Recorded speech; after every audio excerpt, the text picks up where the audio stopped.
कधी विसरणार नाही लोकांचा उपकार. काहीच नाते नसताना आज या लोकांनी आम्हाला एवढी मदत केली आहे.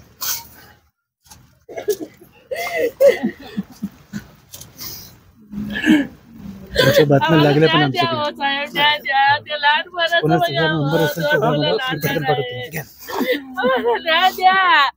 आमच्या भावाला न्याय पाहिजे हो साहेब. ते लहान लहान लेकरू आहे, कसं त्याचा जीव कसं वाटेल ते टाकले असेल तर.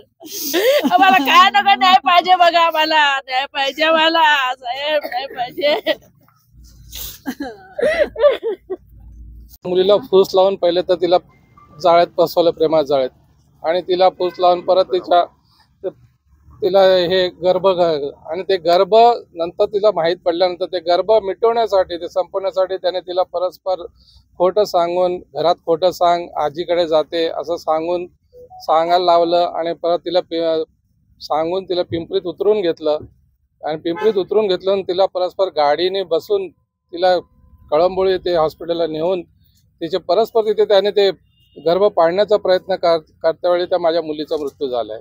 त्यात ते डॉक्टर वगैरे सगळं माहिती असून डॉक्टरजीने पण आपल्या हलगर्जीपणाने सगळं माझ्या मुलीचं हे केलं. त्यानंतर ती बॉडी तिथून आणून या लोकांनी संमतीने त्यांच्याबरोबर जे पण असतील, गजेंद्र बरोबर आणि त्याचे जे पण साथीदार, ह्या सगळ्यांनी ती बॉडी इथपर्यंत आणून तिला इथे आपल्या इंद्रायणी नदीच्या पात्रात ते बॉडी सुद्धा फेकली. आणि परत साहेब त्यांची 2 मुलं रडत असताना, जिवंत असताना त्या 2 मुलांना त्याने पाण्यात टाकला. लहान मुलं, एक माझा 5 वर्षाचा नातू आणि एक 2-2.5 वर्षाचा नातू, दोघांना त्याने समुद्र पाण्यात टाकलं. साहेब काय करू सांगा, असं जिवंत पोळाला आपल्याला पाण्यात टाकलं. कोण असा माणूस असेल की जो असं 2 लहान पोरांना पाण्यात असं सोडतोय? त्याचा जीव कसं गेला, त्याचं मन कसं काय वितळलं असेल, त्याचं काळीज कसं पाणी नाही झालं. आमची एकच विनंती आहे की आम्हाला लवकरात लवकर नाव लिहायला, माझ्या मुलीला आणि त्याच्या दोघांच्या पोरांना लवकरात लवकर न्याय मिळावा. त्याला त्या नराधमाला जेवढी या संसारात जी त्याच्यापेक्षा नाही त्याच्यापेक्षा सुद्धा जास्त शिक्षा त्याला व्हावी अशी आमचे निवेदन आहे.